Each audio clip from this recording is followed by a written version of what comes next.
Alright guys, today we're going to do a review of the Rype Good Bites. This is the coconut lemon. I've done a review of the original coconut one and it actually was pretty good. So here's the front. We're going to do a quick taste test. Here's the back. If you guys want to read it, pause the video. So this one has a little bit of lemon oil. That's about it. So alright, let's open this up.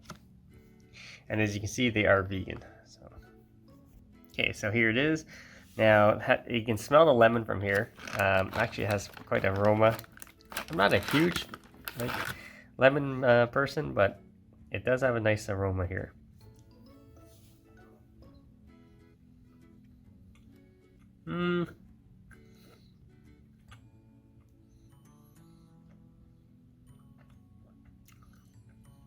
I sort of like the original better.